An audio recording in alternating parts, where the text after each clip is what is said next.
Continuamos hoy nuestro estudio del capítulo 20 del segundo libro de Crónicas. Y en nuestro programa anterior vimos cómo los hijos de Moab y de Amón vinieron contra Josafat a la guerra y él se sintió, como es natural, muy atemorizado por esto.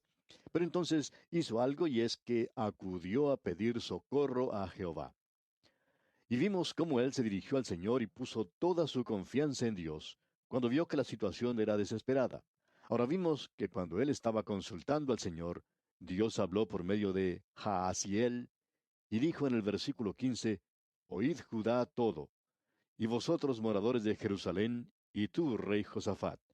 Jehová os dice así, no temáis ni os amedrentéis delante de esta multitud tan grande, porque no es vuestra la guerra, sino de Dios. Y eso es algo, amigo oyente, que yo mismo tengo que recordar constantemente. Quizá no lo debería decir por radio, tal vez debería apagar el radio o cerrar el micrófono y hablarme a mí mismo. Pero es muy fácil olvidar, amigo oyente, que este programa, por ejemplo, es la obra del Señor y no mía. A veces uno toma las cosas como si fueran solamente de uno y olvidamos que no es así. Y comenzamos entonces a cargar todo en nuestros hombros y a hacerle frente a todos los problemas y dificultades que se presentan. Pero de vez en cuando recordamos que esta es la obra de Dios. Hemos dedicado este programa para Él, así es que es de Él. Él puede hacer con Él todo lo que quiera. Pero a veces olvidamos, especialmente cuando hay problemas. Nos olvidamos de entregarle todo a Él. Nos preguntamos, amigo oyente, si usted no atraviesa acaso por alguna situación similar. La guerra no es suya, sino de Dios. Y ya que es de Él, y esto lo decimos con reverencia, Él tendrá que luchar. Él tendrá que resolver el problema. Yo creo que el secreto de la oración es el de hacerla por fe. Creemos que debemos llevar nuestros problemas y dejarlos a los pies del Señor. Nuestro problema es que no los dejamos allí con frecuencia. Los ponemos todo delante del Señor y le pedimos que mire, pero luego lo recogemos todo otra vez y lo volvemos a cargar. Pero Él dice que son suyos. Qué hermoso, amigo oyente, es poder confiar en Él. No temas, Josafat, la guerra no es tuya, tú no puedes ganar la batalla, es de Dios. Yo me encuentro a veces, y quizá usted también, en situaciones de las cuales no puedo salir, no puedo ver cómo me es posible hacerlo. Y Dios dice, es mi batalla, entrégamela a mí. Nosotros debemos aprender a hacer eso, amigo oyente, dejarle todo en sus manos. Escucha ahora lo que dice aquí el versículo 20 de este capítulo 20 del segundo libro de Crónicas. Y cuando se levantaron por la mañana, salieron al desierto de Tecoa. Y mientras ellos salían, Josafat estando en pie dijo, Oídme, Judá y moradores de Jerusalén. Creed en Jehová vuestro Dios y estaréis seguros. Creed a sus profetas y seréis prosperados. Allí se acercaba el enemigo. Josafat se había inclinado delante de Jehová, había puesto en sus manos la batalla. Y creemos que Dios nos quiere decir en este día, confía en mí, cree en mí, descansa en mí, cree en mi palabra. No es necesario escuchar lo que algunos doctores tienen que decir. No tienen en realidad nada de valor. Escuche lo que Dios tiene que decir. Ni siquiera escuche a quien le está hablando ahora. Escuche lo que Dios tiene que decir, amigo oyente, y esto es lo que dice: Creed en Jehová vuestro Dios y estaréis seguros. Creed a sus profetas y seréis prosperados. Y ahora el versículo 21 dice: Y habido consejo con el pueblo, puso a algunos que cantasen y alabasen a Jehová, vestidos de ornamentos sagrados, mientras salía la gente armada y que dijesen: Glorificad a Jehová, porque su misericordia es para siempre. Esa es una manera muy diferente de organizar un ejército, ¿no le parece? Pero Josué había aprendido a hacer eso. Y Josafat es otro que aprendió a confiar en Dios de esa manera, especialmente en una batalla como esta. ¿Qué fue lo que organizó? ¿Cantores? Lo que tendría que haber hecho es conseguir una bomba atómica en una situación como esa. Pero él no lo hizo, amigo oyente. Él organizó a los cantores para que alabaran al Señor porque su misericordia es para siempre. ¿Y quieres saber una cosa, amigo oyente? No vamos a leerlo ahora, pero el Señor le dio la victoria. Ellos ganaron esa batalla. Deberíamos decir eso de la manera correcta. Dios, en realidad, Dios fue quien ganó la batalla por ellos. Y pasando ahora al versículo 26 leemos: Y al cuarto día se juntaron en el valle de Beraca, porque allí bendijeron a Jehová, y por esto llamaron el nombre de aquel paraje el valle de Beraca hasta hoy. Ese nombre Beraca ha sido adoptado por muchas iglesias en el día de hoy. Es un buen nombre. Quiere decir el lugar de bendición, donde se bendice y alaba al Señor. Cada iglesia tendría que ser así.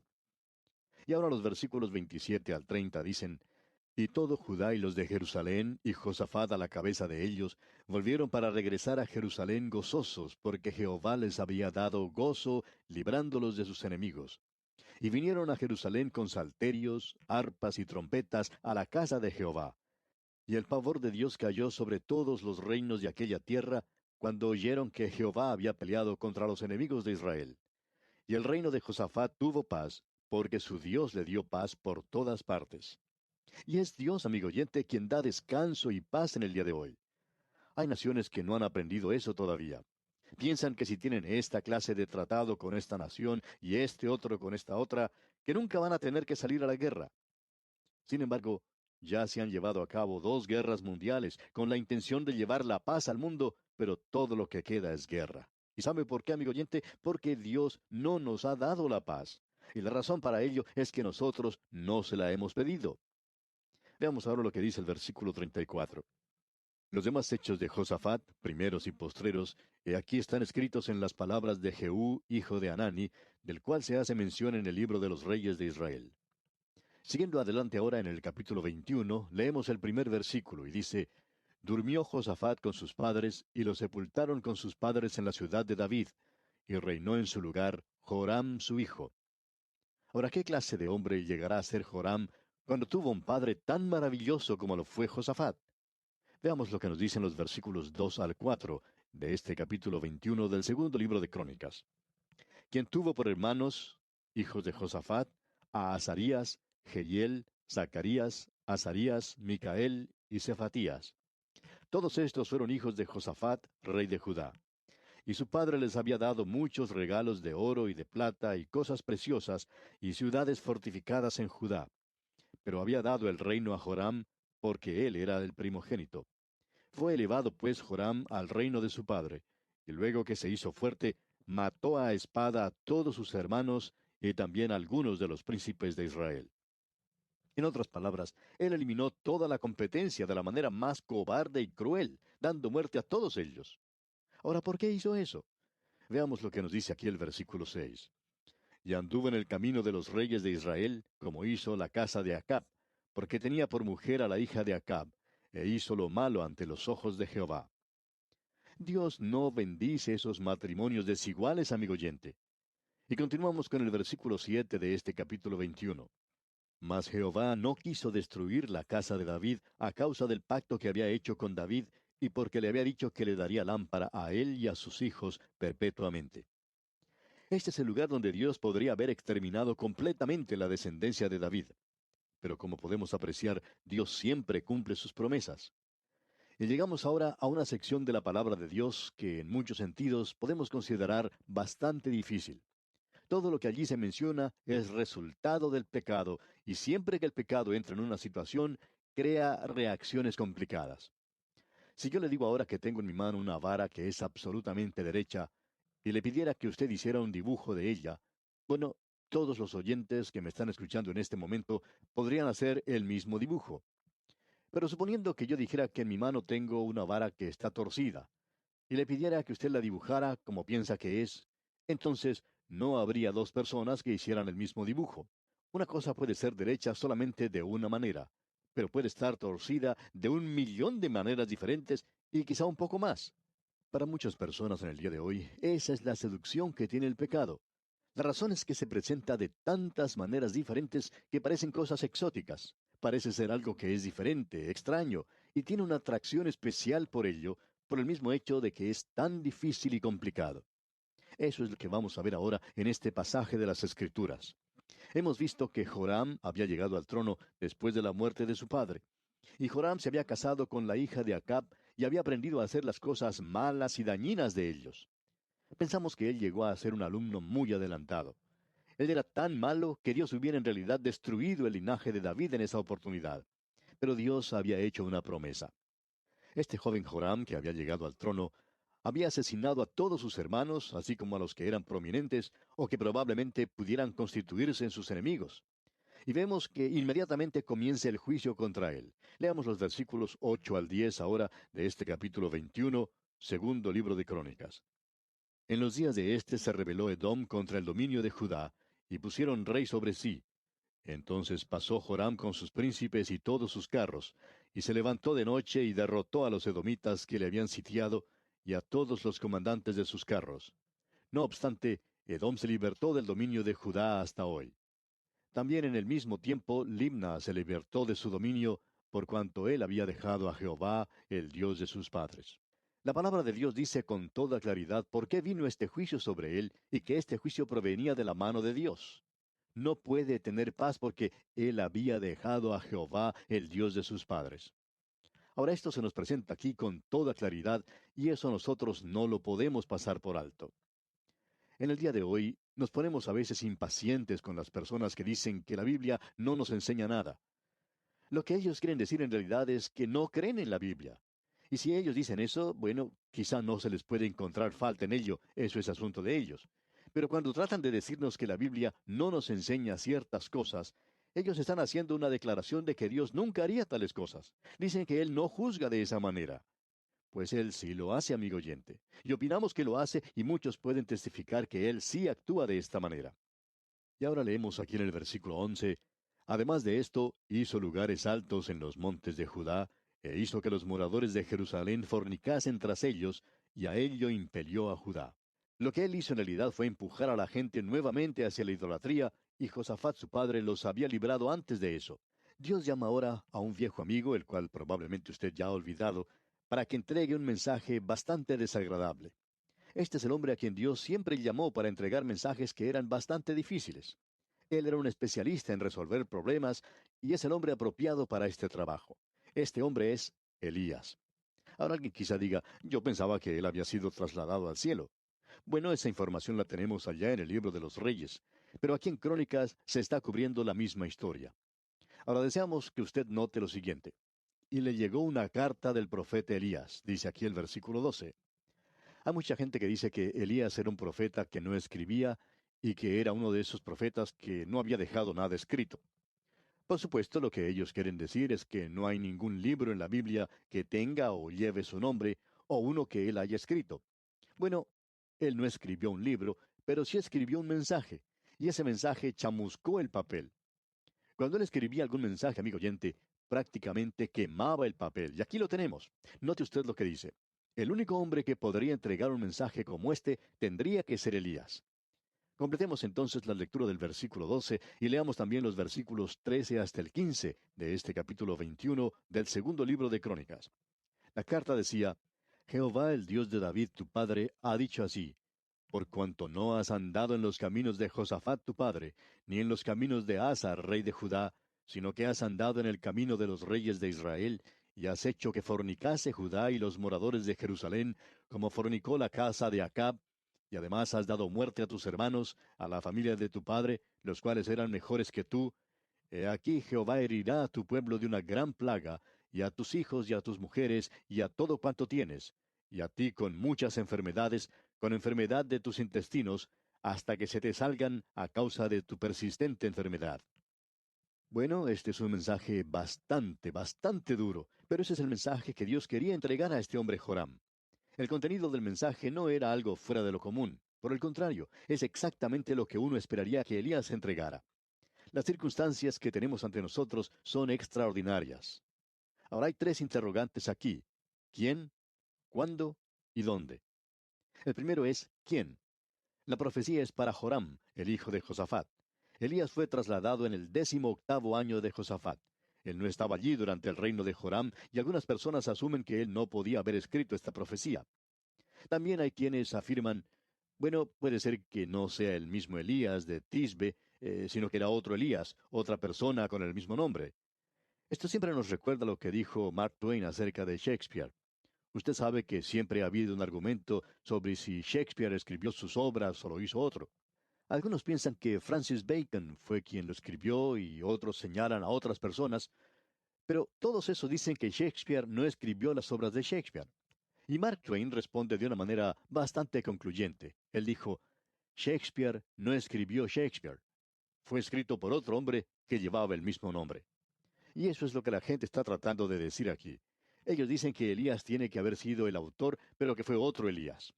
Bueno, amigo oyente, debemos decir que fue Elías el profeta y que no hay barreras imposibles, a no ser que usted quiera rechazar lo sobrenatural, y si usted lo hace, lo único que va a estar rechazando no sería eso, sino también rechazaría la Biblia. Elías el profeta fue quien envió eso, el mismo Elías que había sido trasladado al cielo. Ahora, ¿cuándo lo escribió? ¿Lo hizo después de haber sido trasladado? ¿Lo escribió acaso desde el otro lado? Grotius dice que el matasello de esa carta era del paraíso, pero que no se lo podía ver. Ellos salen con algo que es simplemente una interpretación, y usted la puede rechazar y olvidar, ya que es simplemente una teoría especulativa. Hay una explicación bastante sencilla, amigo oyente. Él la escribió antes de ser trasladado. Ahora alguien quizá diga, bueno, eso es sobrenatural. Y eso es precisamente lo que estamos tratando de decir, amigo oyente. Esa es la cualidad que tiene el profeta y ese es el método usado por los profetas. Estas cosas son interesantes cuando uno considera que Isaías habló de Ciro de Persia 2 siglos antes que éste hubiera nacido. Daniel escribió sobre Alejandro Magno. Miqueas eligió la ciudad de Belén como el lugar donde nacería el Mesías. Eso es profecía, y solo Dios puede hacer eso. Lo que tenemos aquí, amigo oyente, es que cuando Joram llegó al trono, encontró un mensaje en las escalinatas del palacio. Había sido dejado en ese lugar por el mensajero de Dios, Elías. Esa es la única referencia que tenemos de Elías en el libro de Crónicas. Y recuerde que Crónicas nos está dando, repetimos, el punto de vista de Dios. ¿No le agradaba Elías a Dios entonces? Por supuesto que sí lo hizo. Entonces, ¿por qué no se menciona más aquí? Dios no está omitiendo a Elías, amigo oyente. Lo que él está haciendo es omitiendo completamente al reino del norte. Y Elías, recuerda usted, era el profeta a ese reino del norte. Su ministerio estaba en ese lugar. Y esta es la única vez en que él habló a un rey en el sur, es decir, en Judá, y él nunca le habló a Josafat por la sencilla razón que Josafat fue un rey bueno. Y Elías solo entregaba esos mensajes duros, ásperos, desagradables. Pero cuando Joram, el hijo de Josafat, llegó al trono, allí entonces estaba este mensaje esperándole. Y Elías lo había escrito antes de partir. Tenemos aquí algo que es bastante interesante. Me indica, a mí por lo menos, que el mensaje de Elías no ha concluido. Quiere decir también que cuando él entregó su manto a Eliseo, también le entregó este mensaje para Joram. Y quizá le dijo, tú lo estarás viendo, yo no. Este es un mensaje de juicio, de castigo, y nos hace pensar que este Elías es uno de esos 2 testigos que se mencionan allá en el libro de Apocalipsis, que van a entregar un mensaje bastante áspero a la gente que en ese día se haya apartado de Dios. Creemos que esto hace de esta porción algo bastante destacado de las Escrituras y es un mensaje bastante fuera de lo normal el que se entrega en esta oportunidad. ¿Qué es lo que le sucede a Joram entonces? Bien, leamos el versículo 16 de este capítulo 21 del segundo libro de Crónicas. Entonces Jehová despertó contra Joram la ira de los filisteos y de los árabes que estaban junto a los etíopes. Todos estos hombres habían tenido paz con Asa y con Josafat, pero ahora su espíritu es despertado y va a comenzar la guerra. ¿Por qué? Porque la guerra es siempre el resultado del pecado. Nosotros muchas veces pensamos que la guerra tiene lugar en lugares por allá, alejados en el campo de batalla. Pero la guerra tiene lugar en el hogar, amigo oyente. Allí es donde comienza. Notemos ahora el versículo 17. Y subieron contra Judá e invadieron la tierra, y tomaron todos los bienes que hallaron en la casa del rey, y a sus hijos y a sus mujeres, y no le quedó más hijos, sino solamente Joacás, el menor de sus hijos. Ahora, ¿qué le sucede a Joram? Bueno, continuemos con los versículos 18 hasta el 20. Después de todo esto, Jehová lo hirió con una enfermedad incurable en los intestinos. Y aconteció que al pasar muchos días, al fin, al cabo de 2 años, los intestinos se le salieron por la enfermedad, muriendo así de enfermedad muy penosa. Y no encendieron fuego en su honor como lo habían hecho con sus padres. Cuando comenzó a reinar era de 32 años, y reinó en Jerusalén 8 años, y murió sin que lo desearan más. Y lo sepultaron en la ciudad de David, pero no en los sepulcros de los reyes. El pueblo se había librado de algo bastante malo cuando él murió. Y lo sepultaron, dice aquí, en la ciudad de David. Y note usted, pero no en los sepulcros de los reyes. Este posiblemente haya sido el hombre más odiado que había reinado en esa época. Ahora vamos a ver que su esposa había sido también la mujer más odiada que había reinado. Leamos el capítulo 22, el primer versículo. Los habitantes de Jerusalén hicieron rey en lugar de Joram a Ocosías, su hijo menor, porque una banda armada que había venido con los árabes al campamento había matado a todos los mayores, por lo cual reinó Ocosías, hijo de Joram, rey de Judá. Este era el único muchacho que había quedado. Dice, por lo cual reinó Ocosías, hijo de Joram, rey de Judá. Ahora el versículo 2 dice, cuando Ocosías comenzó a reinar, era de 42 años, y reinó un año en Jerusalén. El nombre de su madre fue Atalía, hija de Omri. Notemos aquí que el nombre de su madre fue Atalía, hija de Omri. Ahora el versículo 3 dice, también él anduvo en los caminos de la casa de Acab, pues su madre le aconsejaba que actuase impíamente. Ella en realidad era la reina en el trono. Ella nunca abandonó esa posición.